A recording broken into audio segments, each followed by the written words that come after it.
আমি অনেক চেষ্টার পরও মা হতে পারছি না, তাই অনেকে আমাকে অনেক আমলের পাশাপাশি তাবিজ ব্যবহার করতে বলছেন, অনেকে কটু কথাও বলেন, কিন্তু আমি খুবই সন্দিহান গুনাহের ব্যাপারে। দয়া করে সঠিক তথ্য দিয়ে সহযোগিতা করবেন।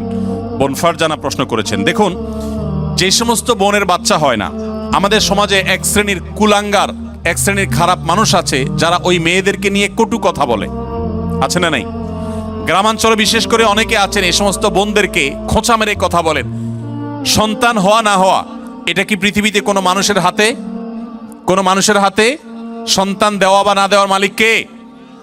আল্লাহ তাআলা কোরআনে কারিমে পরিষ্কারভাবে বলেছেন যে আল্লাহ রাব্বুল আলামিন ইয়াহাবু লিমান ইয়াশাউ ইনাসা ওয়া ইয়াহাবু লিমান ইয়াশাউ যুকুর আয়ুযাওয়িজুহুম যুকরান ওয়া ইনাসা।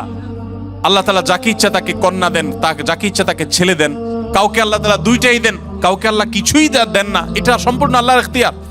অতএব এই কারণে যদি কোনো মেয়েকে বা কোনো ছেলেকে কেউ দোষারোপ করে, সে আল্লাহর কাছে কবিরা গুনাহে লিপ্ত আসামি।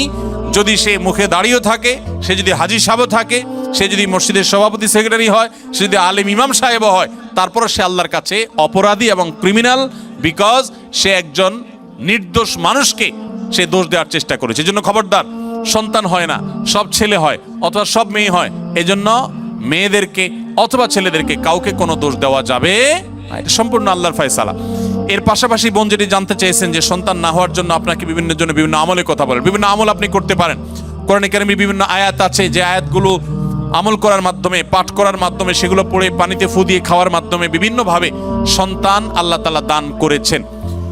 বিশেষ করে আমি আপনাকে কোরআনের আমলের কথা বলতে চাই। আপনারা জানেন আল্লাহ নবী ইব্রাহিম আলাইহিস সালাম, তাকে আল্লাহ তাআলা বার্ধক্যে সন্তান দিয়েছেন, বৃদ্ধ বয়সে সন্তান দিয়েছেন। আল্লাহর আরেক নবী জাকারিয়া আলাইহিস সালামকে আল্লাহ তাআলা বৃদ্ধ বয়সে সন্তান দিয়েছেন, যে বয়সে সন্তানের আশাই তারা ছেড়ে দিয়েছিলেন, নিরাশ হয়ে গেছেন যে এই বয়সে সন্তান হবে না। ঠিক তখন আল্লাহ তাআলা অলৌকিকভাবে সন্তান দিয়েছেন। তারা আল্লাহর কাছে সন্তান চেয়ে দোয়া করেছেন। সেই দোয়াগুলো আপনিও করতে পারেন, স্বামী স্ত্রী উভয় নিয়মিত করতে পারেন। তার ভিতরে একটা দোয়া হলো রব্বি হাবলি মিনাস সলিহিন, আল্লাহ আপনি আমাকে নেক সন্তান দান করেন। এই দোয়া বেশি বেশি পাঠ করবেন। এমনকি যাদের সন্তান আছে, আবারও সন্তান হবে সে আশা রাখেন, আপনিও আল্লাহর কাছে দোয়া করবেন, রব্বি হাবলি মিনাস সলিহিন। আমার সাথে বলেন সবাই, রব্বি হাবলি মিনাস সলিহিন।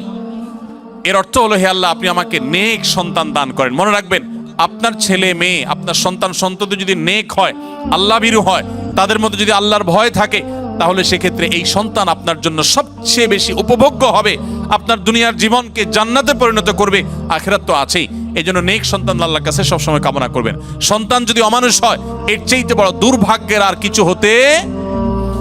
আমি জাপানে গিয়েছি, সেখানে দেখেছি, এখানকার কালচারও আপনারা আমার চাইতে আরো ভালো জানেন। অনেকেই আছেন একটা কুকুর সাথে নিয়ে তাদের দিন যাপন করে, আছে না নাই? আপনাদের চোখের মধ্যে পড়ে কি পড়ে না? বৃদ্ধ বয়সে একজন মানুষ একটা কুকুরের বাচ্চা, কুকুরের একটা ছানাকে নিয়ে তার দিন রাত সে পার করে দেয়, তার সবকিছু সে শেষ করে দেয় শুধু একটা কুকুরের বাচ্চাকে সাথে নিয়ে। এই জিনিসটা কি আমাদের জন্য খুব কাঙ্ক্ষিত না অনাকাঙ্ক্ষিত বলেন তো? এটা কি কাঙ্ক্ষিত? এরা কেন এরকম করে? কারণ ওই যে সন্তান সন্ততি নাতিপুতি তাদেরকে হাতের কাছে পায় না। মানুষ আদর করতে পারলে কেউ তো আর পশু আদর করে থাকতো না ভাইরা আমার। এই জন্য আপনাদেরকে আমি বলতে চাই, নিজের সন্তানকে যদি ঈমান শিখান, তাওহীদ শিখান, মনে রাখবেন পৃথিবীতে ঈমানদার কোন সন্তান তার বাবা মাকে বার্ধক্যে রেখে দূরে চিরকালের জন্য সম্পর্ক ছিন্ন করে চলে যেতে পারে। আপনারা দেখেছেন, অনেকে গত কদিন আগে নিউজ হয়েছে আমাদের দেশে, মূলধারা মিডিয়াগুলোতে উঠে এসেছে যে জাপানে অল্প সময়ের ব্যবধানে হাজার হাজার মানুষ পাওয়া গেছে যারা বাসায় মরে পচে, অনেকে আছেন যে কয়েক মাস পর জানা গেছে যে লোকটা মারা গেছেন, তারপর পুলিশ গিয়ে দরজা ভেঙে তাদেরকে লাশ উদ্ধার করেছেন। কারণ তারা একাকী থাকতেন, কেউ সাথে থাকতো না। এর চাইতে বড় বেদনার, এর চাইতে বড় যন্ত্রণার, এর চাইতে বড় কষ্টের আর কি হতে পারে যে বার্ধক্যে এসে তারা কোনো মানুষ পাবে না।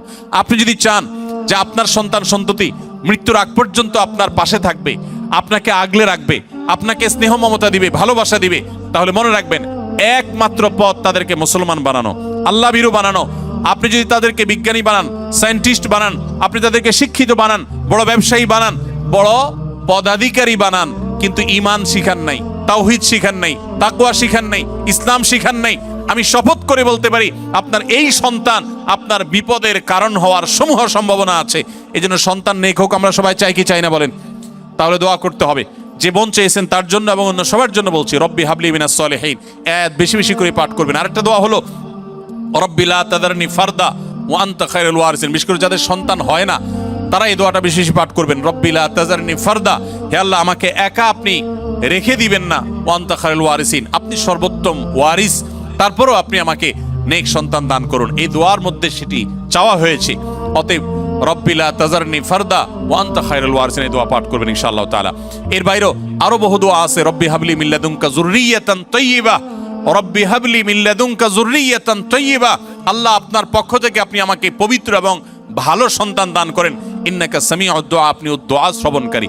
আমি আমার জীবনে বুঝজ্ঞান হয়েছে থেকে নিয়ে একটি দোয়া ছাড়ি নাই। রব্বানা হাব লানা মিন আজওয়াজিনা ওয়া যুররিয়াতিনা কুররাতা আয়ুন ওয়াজআলনা লিল মুত্তাকিনা ইমামা। সূরা ফুরকান আয়াত নম্বর 74, 74 আয়াত নম্বর। সূরার নাম হলো সূরা আল ফুরকান। এই আয়াতে যে দোয়া আছে, এখানে যারা অবিবাহিত আছেন তারা এই দোয়া এখন থেকে পাঠ করতে পারেন। আল্লাহ তাআলা নেক বা ভালো স্ত্রী যদি জীবনে না দেন তো আপনার জীবনে অনেক কিছু হওয়ার পরও সুখ শান্তি আপনি পাবেন না। সো নেক স্ত্রী এবং মেয়েদের জন্য নেক স্বামী, এই উভয় পক্ষের জন্য একই দোয়া, কমন দোয়া। আপনারা দোয়াটা পড়তে পারেন নেক সন্তানের জন্য। আমি যে বোন দোয়া